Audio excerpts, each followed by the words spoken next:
Gimana caranya biar kita selalu tenang menghadapi masalah? Biar tenang ketika kita tahu nilai kita kayaknya anjlok. Biar tenang pas kita tahu judul kita ditolak. Lamaran juga sama, di hari yang sama lah gitu. Pagi judul ditolak, malam lamaran ditolak. Selama Allah gak nolak kita kan masih aman nih. Karena apa yang di sisi Allah lebih baik. Gimana caranya kita biar gak panikan ketika ada masalah? Walaupun sedih, itu fitrah manusia sedih. Cuman ada yang sedihnya wajar, ada yang sedihnya sampai berlarut-larut atau putus asa. Bentuk keputusasaannya macam-macam. Ada yang putus asa dengan bunuh diri, loncat dari jembatan, ternyata gak meninggal, gagal bunuh diri gitu kan. Ada yang putus asanya dengan cara ngelakuin perbuatan dosa, kayak mencuri atau udahlah saya mah nggak mau peduli lagi dengan hal haram, yang penting saya ambil aja semua proyek gitu. Nah, ini putus asa. Ada yang putus asa dengan nggak mau lagi bertaubat. Dia ngerasa aduh kayaknya saya nggak pernah nasuhan nih taubatnya, taubat ulangi lagi, taubat ulangi lagi. Kenapa kita berputus asa minta ampun ke Allah, padahal Allah nggak pernah putus asa mengampuni kita? Kan aneh nih. Allah tuh nggak pernah putus asa ngampuni kita, nggak pernah bosan menerima taubat kita. Allah nggak pernah bilang lo datang ntar pasti besok buat lagi, enggak. Padahal Allah maha tahu kita mungkin besok masih ngelakuin dosa yang sama. Asal kita datang, Allah langsung terima. Seolah-olah Allah tuh kayak husnuzon banget sama kita, walaupun pastinya Allah tahu tentang apa yang akan kita lakukan di masa yang akan datang. Ini artinya kenapa seseorang jadi putus asa, jadi berhenti untuk mencoba, jadi tidak lagi berharap apa-apa, jadi pesimis, jadi tidak survive dalam masalah, jadi penuh khawatir menghadapi hidup. Ada masalah dikit kayaknya udah kiamat dunia, padahal kuota habis doang nih. Langsung, aduh kuota habis jam 11 malam. Biasanya kan jam 11 itu jam chatting tuh sampai jam 1. Atau jam 11 malam kuota habis, padahal tadinya pengen ngebangunin dia. Iya dia gitu kan. Jam 2. Gampang, pakai aja kuota doa. Ya Allah bangunkanlah dia, tiba-tiba dia tetap bangun. Dia bangunin kita akhirnya. Ini bisa aja terjadi. Yang jelas gimana sih cara biar kita keep happy, tetap bahagia walaupun gak bisa jalan-jalan jauh. Tadinya pengen jalan sama teman-teman, ternyata duitnya gak cukup. Kita lihat teman-teman kerjanya traveling aja, ke Lombok, ke Batu Karas, kerjaannya keliling aja. Dan kita, aduh pengen juga ngeliat pantai misalnya, ke gunung, touring sama teman-teman. Ternyata, tapi saya nggak punya motor, saya nggak punya uang, saya nggak punya waktu dan seterusnya. Bisa nggak kita tetap bahagia seperti mereka, walaupun nggak ngerasain pengalaman-pengalaman asik seperti yang mereka rasain? Gimana caranya biar ketika kita sujud itu sama nyamannya dengan ketika kita tidur di atas pangkuan istri? Belum ya? Gak tahu sih rasanya. Pokoknya tuh keren banget loh. Salah satu yang bikin saya kalau gak bisa tidur itu tipsnya adalah tidur di atas pangkuan istri. Langsung tidur. Cuman masalahnya susah bangun. Nah ini nih, gimana caranya kalau kita sujud rasanya senyaman itu? Gimana caranya? Bukankah kita selama ini mungkin, kita atau saya lah, pas sujud pengen cepat bangun. Gimana caranya sujud gak bangun-bangun? Pas kita sujud, aduh pengen lama gitu sujudnya teh. Terutama kalau sholat sendiri. Kalau sholat jamaah memang gak boleh. Kenapa? Karena hajat orang beda-beda. Nabi kalau sholat jamaah mah standar-standar aja. Tapi giliran sholat sendiri, itu sampai orang kewalahan ngikutin Nabi. Dan itu bukan cuma Nabi, sahabat juga kayak gitu. Siti Aisyah, istri Nabi itu. Siti Aisyah itu pernah sholat duha kurang lebih 4 jam. Itu cuma baca 1 ayat doang loh. Famannallahu alaina wa waqana adzabas samum. Dia baca sendiri, agak keras karena dia di dalam rumah sendiri. Lewat seorang sahabat, lewatin rumah Aisyah mau ke pasar, mendengar Aisyah lagi sholat. Famannallahu alaina wa waqana adzabas samum. Nangis. Akhirnya sahabat ini pergi ke pasar. Dia belanja segala macam, balik lewat lagi rumah Aisyah. Setelah kurang lebih 2 jam, pas dia lewat lagi rumah Aisyah, dia masih mendengar Aisyah membaca kalimat Famanallahu alaina wa waqana adzabas samum. Nangis lagi. Jadi 1 rakaat dengan 1 ayat itu bisa 2 jam, 3 jam yang dilakukan oleh para sahabat. Kenapa kok betah banget? Sama kayak kita betah banget nonton film, betah banget dengerin musik kesukaan kita, diulang-ulang lagu yang sama kan ya. Mungkin 1 lagu itu durasinya sebutlah 2,5 menit, 2,5 menit. Tapi diulang-ulang bisa sampai setengah jam mendengar lagu yang sama. Bukan 1 album, 1 lagu. Kenapa kita betah? Nah, gimana caranya kita juga dapat kebetahan kayak gitu ketika dengerin bacaan Al-Quran, ketika kita membaca Al-Quran sendiri, ketika kita sholat. Sampai ada istri Nabi sholat sambil ngikat badannya di dinding. Jadi dia bikin tali ke dinding gitu, terus dia ikat badannya. Sehingga kalau dia udah gak kuat lagi, dia bersandar dengan ikatan tali di badannya, saking lamanya berdiri sholat. Coba bayangin, berarti kan semalaman tuh. Kalau udah gak kuat, dia berdiri itu sambil badannya keikat di tali. Dan Nabi melihat itu menangis karena melihat kesungguh-sungguhan para sahabat dan sahabiat dalam beribadah kepada Allah. Dan itu bukan paksaan siapapun, Nabi gak pernah maksa kayak gitu. Mereka sendiri berinisiatif. Jadi tutorialnya dibikin sendiri gitu. Duh, saya sholat kalau malam-malam kayak gini jadi agak gak kuat, atau saya lagi sakit nih, lagi lemas nih, lagi kurang makan. Ya udah deh, agar tetap bisa berdiri, dia ikat tali, dia ikat ke badannya, terus berdirinya kayak orang-orang setengah sadar gitu. Nah, ini menunjukkan ada kenikmatan yang luar biasa yang mereka dapetin ketika mereka dekat dengan Allah Subhanahu Wa Taala. Gimana sih caranya biar kita bisa kayak gitu? Gimana caranya kita entertain kita itu adalah zikrullah. Boleh-boleh aja kita entertainnya nonton film, dengerin musik-musik yang positif.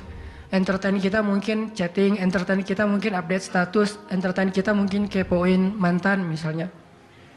Boleh-boleh aja selama masih wajar. Tapi bisa nggak entertain kita yang lain itu zikrullah? Dengan mengingat Allah kita jadi terhibur gitu. Dan itu entertain luar biasa pahalanya. Gimana caranya? Ini yang kita pengen belajar malam ini, sehingga kita bisa tetap happy walaupun dalam keadaan tadi akhir bulan, dalam keadaan habis diputusin, dalam keadaan ditolak, dalam keadaan bingung, galau, segala macam termasuk habis pulsa. Tetap bisa happy. Pas telepon, pulsa Anda tidak mencukupi. Masya Allah, gitu. Senyum gitu ya. Bukan, mana nih apa panik, biasa aja. Nah, ini kita perlu belajar. Saya juga merasa butuh mempelajari lagi gimana caranya biar bisa ngerasain itu. Dan nasihatnya bukan dari saya. Karena saya juga masih belajar, belum istiqomah amat nih. Tapi nasihatnya dari para ulama yang diambil dari ayat Al-Quran dan hadis-hadis Rasulullah SAW. Nah, sebelumnya coba kita perhatiin dulu kisah tentang ketenangan dengan mengingat Allah tuh kayak gimana. Salah satunya ada di surat At-Taubah yang terkenal. A'udzu billahi minasy syaithanir rajim. Illa tansuruhu faqad nasarahu Allah. إذ أخرجه الذين كفروا ثاني اثنين إذ هما في الغار إذ يقول لصاحبه لا تحزن إن الله معنا فأنزل الله سكينته عليه وأيده بجنود لم تروها وجعل كلمة الذين كفروا السفلى وكلمة الله هي العليا والله عزيز حكيم. Kalau kalian tidak menolongnya, maka sungguh Allah akan menolongnya. Seperti ketika orang-orang kafir mengeluarkan dia dari kota Mekah pada saat dia menjadi salah satu di antara 2 orang yang berdiam di dalam gua, yaitu Gua Thur. Ketika ia berkata kepada sahabatnya, yaitu Abu Bakar, dia di sini siapa? Rasulullah SAW ketika dia berkata kepada sahabatnya, la tahzan innallaha ma'ana, janganlah kamu khawatir, bersedih, takut, itu sama, sesungguhnya Allah bersama kita. Maka Allah Subhanahu wa taala menurunkan rasa ketenangan kepadanya dan menolongnya dengan tentara yang kalian tidak bisa melihat, sehingga Allah menjadikan kalimat orang-orang kafir itu menjadi dikalahkan atau rendah, dan kalimat Allah adalah kalimat yang tinggi, dan Allah Maha Perkasa lagi Maha Bijaksana. Ini kan kata-kata yang paling populer ya, la tahzan innallaha ma'ana. Tips pertama kalau kita pengen bisa lebih tetap tenang, happy ketika kita dalam tekanan adalah kita tuh memang harus punya sahabat yang selalu mengingatkan kita kepada Allah Subhanahu wa taala. Sahabat yang mengingatkan kita kepada Allah. Ini yang terjadi kepada Abu Bakar As-Siddiq. Sekelas Abu Bakar yang imannya sampai ke derajat Siddiq, bukan cuma mukmin loh, Siddiqun. Kan ada mukmin, ada muttaqin, ada siddiqin. Ini udah derajatnya siddiq. Arti siddiq itu udah nggak ada lagi keraguan di hatinya. Udah nggak ada lagi masalah sedikit pun. Ketika orang-orang ragu, Abu Bakar tetap yakin. Salah satu kasusnya pas Nabi pulang Isra Mi'raj. Nabi bilang bahwa saya baru pulang dari Palestina dan baru naik ke langit semalam. Diberitakan ini kepada orang-orang kafir Quraisy. Tapi orang-orang kafir Quraisy nggak percaya. Lalu ketika para sahabat-sahabat lain mendengar, mereka kayak ragu-ragu gitu. Bener nggak ya, bener nggak ya? Lalu ketika ditanya kepada Abu Bakar, ya Abu Bakar, lihat tuh teman kamu makin gila aja. Emangnya kenapa, kata Abu Bakar? Dia ngaku-ngaku baru pulang dari dari Palestina. Dia ngaku-ngaku baru pulang dari langit. Katanya Isra dan Mi'raj semalaman, dalam waktu 1 malam. Lalu Abu Bakar bertanya, siapa yang bicara kayak gitu? Dia atau kalian? Kata mereka, Muhammad yang ngomong kayak gitu langsung kepada kami. Kata Abu Bakar, kalau Muhammad yang ngomong kayak gitu, maka benar. Dia nggak mau tanya gimana caranya, berapa lama waktunya, kapan, siapa yang membawa dia. Nggak nanya apapun. Kalau Muhammad yang ngomong, maka itu benar. Ini artinya siddiq, nggak banyak tanya, percaya banget. Kalau ayatnya kayak gitu, udah cukup. Kalau hadisnya kayak gitu, udah cukup. Kalau kata ulama kayak gitu, saya ikut. Nggak ada kenapa kayak gini dan seterusnya, nggak. Ini menunjukkan Abu Bakar itu orang yang sangat luar biasa imannya. Tapi dia tetap manusia. Gimana pun imannya udah kuat, mantap, siddiq, ketika ada masalah, sifat dasar manusia itu keluar lagi, yaitu khauf, rasa khawatir, takut. Dan yang luar biasa, khawatir dan takutnya Abu Bakar itu bukan untuk keselamatan diri beliau. Abu Bakar itu khawatir terhadap keselamatan Rasulullah SAW. Jadi bukan keselamatan Abu Bakar. Kalau kita mungkin khawatir terhadap keselamatan diri sendiri nih. Kalau Abu Bakar derajatnya khawatir terhadap gimana ya Rasul, kalau mereka ngelihat ke bawah, ke kakinya, pasti kita akan ketahuan. Karena mereka sembunyi di sebuah lubang, nggak gua sih, kecil, lubang di bukit Jabal Thur. Dan orang-orang kafir Quraisy sudah datang ke lubang itu, berdiri tepat di pintu gua. Kalau mereka ngelihat ke bawah, udah ketahuan tuh, kelihatan Rasulullah sama Abu Bakar. Sehingga Abu Bakar berkata, ya Rasulullah, kalau mereka ngelihat kita sedikit aja ke bawah kaki mereka, mereka akan menemukan kita. Gimana ini ya Rasul? Saya khawatir terhadap keselamatanmu. Apa kata Nabi? Ya Abu Bakar, ma dhannuka bithnain, Allahu salisuhuma. Wahai Abu Bakar, kenapa kamu pikir kita cuma berdua? Allah yang ketiga di antara kita. Baru la tahzan innallaha ma'ana. Jangan khawatir, Allah bersama kita. Kata-kata ini kalau diucapkan oleh orang solih pada waktu yang tepat ketika kita ngalamin satu masalah besar, itu akan luar biasa memberikan efek ketenangan buat kita. Tapi waktu yang tepat. Kalau normal-normal aja kayaknya agak kurang ngaruh nih. Makanya kata-kata kayak gini itu timingnya tuh harus pas. Dan yang mengatakan orang yang memang punya aura kesolehan yang luar biasa. Sekelas Rasulullah kurang apa? Itulah sebabnya kenapa kita harus punya banyak, atau setidaknya kita punya seorang sahabat, seorang teman yang solih, yang sering mengingatkan kita. Minimal istri. Kenapa? Karena kalau kita galau dalam urusan kerjaan, nanti pas kita pulang ke rumah, yang akan bilang la tahzan innallaha ma'ana adalah pasangan kita. dengan nada yang lembut, dengan senyum yang khas, dengan dekapan yang mungkin penuh kasih sayang, itu benar-benar bisa bikin kita tenang. Gak tahu tenang karena kata-katanya atau dekapannya nih, saya juga bingung. Dua-duanya kali ya. Dia bilang, la tahzan ya azizi. Panggilan buat suami bahasa Arabnya yang lembut tuh azizi. Bukan al-aziz ya, al-aziz mah nama orang. La tahzan ya azizi atau ya habibi atau ya albi. Albi itu artinya jantungku. Jangan dipakai deh, biar saya aja yang pakai itu.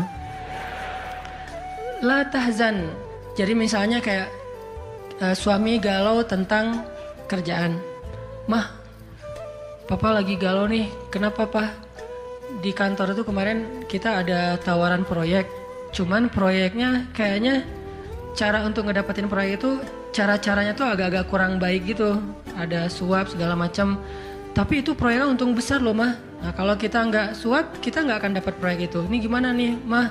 Diambil nggak? Kan galau nih, udah istikharah belum mantap nih hatinya. Istrinya yang bilang, Papa, Allah yang kasih kita rezeki. Kalau Papa ninggalin sesuatu karena Allah, Allah akan ganti dengan yang lebih baik. Pasti dari booster ya, Mah. Nyontek gitu ya. Kalau dia ngomong kayak gitu kan jadi mantep nih. Kayak saya juga pernah ngerasain lagi kayak sedih gitu, lagi galau karena satu urusan. Istri mengatakan, udah serahin aja sama Allah. Kan jadi mantap kan hatinya. Hal-hal yang kayak gini nih. Kalau belum punya pasangan, temen. Sehingga Nabi mengatakan, almar'u ala dini khalilih. Seseorang itu bergantung loh kepada tingkat kesolehan temennya. Kalau temannya soleh, insya Allah dia akan terjaga oleh teman itu ketika dinasihati, diingatkan. Saya aja ngerasa banget yang kayak gitu.